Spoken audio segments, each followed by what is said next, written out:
The Talos principle, is it good? Well, hold on there, sausage, let's reel things back a bit. What is it? Well, it's a puzzle game made by Crow Team, the people who made Serious Sam. Hang on a minute, the people who made Serious Sam are doing a puzzle game? Yes, and a puzzle game that's got lots of really thoughtful philosophical stuff about consciousness and life and... Really? Yes, that's actually happening. Although don't get me wrong, it's nice to see them doing something new. There are moments quite early on when you realise that, yeah, it's sort of new, but I'm sure I've been here before, and I'm sure that in about a second, there's going to be lots of screaming, and I'm going to need a gun. But anyway, right, it is very different. It's very different indeed. It's a puzzle game. It's quite a complicated puzzle game, in a good way. You gotta do light beams to open doors, you got jammers that can jam robots, and you gotta move stuff around in the right order and work out how to progress. You can do the kind of rewindy record yourself thing that was in Braid. It's a very smart game. And not only that, it's a very smart game that's designed to work well as a puzzle game, so you don't get caught up being like, can I stand on this, can I move this here? It's kind of made with almost Lego clickety nature, so that when you want something to happen, like when you want to balance something on top of something else, or when you want to stand on top of a box, there isn't any faffing about. It just means like, yes, you just select it, press the button, and it happens. And listen, that might seem like something that isn't really worth mentioning, but it is, because you know what?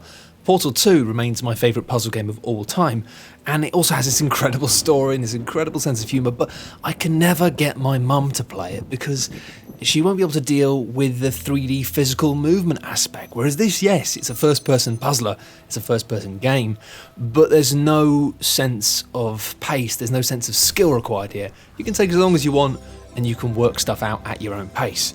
It wouldn't run on a computer, but other than that, this would be pretty perfect for somebody who just likes puzzle games. But here's the kicker here, it kind of goes two ways, and unfortunately, this kind of does just feel like a puzzle game. And that wouldn't be a criticism if it didn't feel like the Talos principle had really made an effort to be something more than that. Because you see, in addition to this, you've got this overarching story about AI, and you're, probably a robot being tested by an AI, and something happened hundreds of years ago, and you're clearly in a computer simulation. But overall, there's just not much of a link between the story it's trying to tell and the actual game that you're playing. And for me, that's a real problem, because they've clearly put a lot of effort into trying to write a good, interesting story with a ridiculous amount of levels. You've got this sort of people talking about the ethics of AI, you've got people talking about relationships with people in the office where they're making the AI,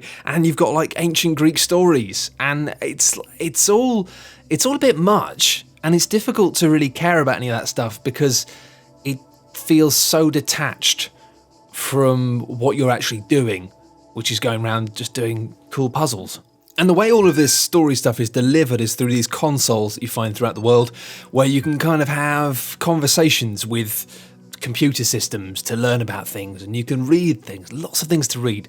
And I'm not necessarily against this, but it just feels like quite quickly I thought to myself, I'm not really interested in this. It's very highbrow, it's very thoughtful, it should be right up my street, but it just doesn't gel with the puzzles.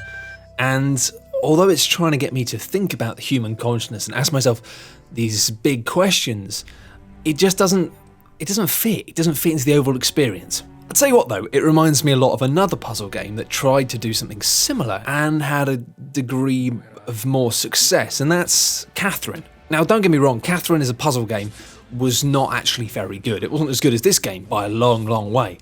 But what it did really well was getting you to answer questions during the game that made you kind of think about relationships, and it didn't relate to the mechanics of the puzzles in any way. It wasn't like, oh, that plot puzzle's really made me think about how I feel as a human about relationships and monogamy. No. But the fact that the story in the game and the kind of decisions that the character were making and then asking you to talk about it gelled together, whereas in this element here, I don't really feel any connection with the robot, and yeah, sorry about that. So you got all of this amazing writing that you can read in between doing the puzzles, but frankly, it just doesn't...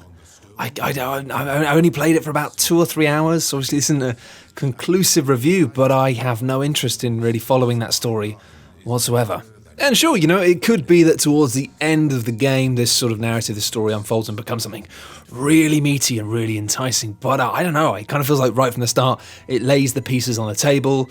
This is to do with an AI that was built ages ago. You're a part of that somehow. Do you have your own free will? I've kind of looked at all the possibilities and I don't care. I just don't care. But I do like the puzzles. And that's okay, that's good, because it is a puzzle game. And I can't say that, like, strongly enough. This is a brilliant, devious, clever puzzle game. It takes about an hour or two to really warm up and actually start giving you anything that's, you know, kind of a challenge. But at the same time, because it's made by Crow Team, the Serious Sam people, it does bring a bit of that DNA with them, which means you can rock it around at quite an alarming rate. And that's good, because it means when you look at the puzzle and you go, oh, I know how to do this, you go, and you just do it in about a minute, you're out, done. There's none of that faffing around that you often get in puzzle bits in action games where you work out how to do the puzzle immediately and then actually doing it, actually pushing the blocks around just becomes a chore, a horrible, horrible chore. So Talos Principle, or Talos Principle, Talos, I don't know what it is it good? Is it good? Well, yeah, it is good, but hang on a minute, how much does it actually cost about? Well, it's a full price game, so it costs about £30. Well, it costs about £30. It costs about £30.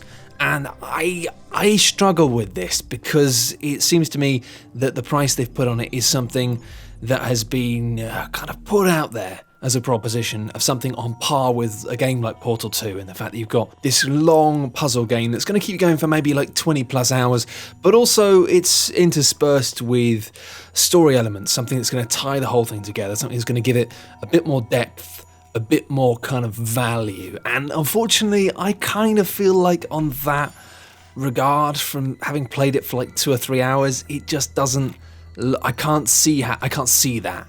And it's one of those things where I'm going to keep playing it and it is kind of fun, but for me it is very much just a puzzle game. It's a long puzzle game, lots of puzzles, and it hasn't managed to make any kind of connection with me in the same way that Portal 2, one of the best games ever made, immediately did. So that's a tricky one here, you know, lots of people might say, oh, you got to play more of it, but I kind of know my own head and my own heart enough to know that this just isn't ever going to do it for me in terms of the narrative. It may for you, but I would just be very, very cautious about the Talos Principle at this point, because to me, I kind of feel like these days, with the amount of games on offer, if you're going to whack 30 smackers on the table, you kind of want something a little bit special. That's my personal view on it anyway, you know? And for something which is fundamentally just a very good first-person puzzle game, if first-person puzzle games are your jam, and that's what you get jamming on down to, and that's what gets you cruising on down to Jamtown, then go for it. But if you're somebody who, you know, maybe enjoys first-person puzzle games like Portal 2 because they feel like it's a complete package, then this just isn't the complete package, and no amount of chin-stroking writing and sort of smart existential questioning can manage to tie together this kind of disparate, almost dissonant product. So is it good? Yeah, it's all right. It's pretty good, but I probably would pay half as much money, to be blunt. Sorry. Bye.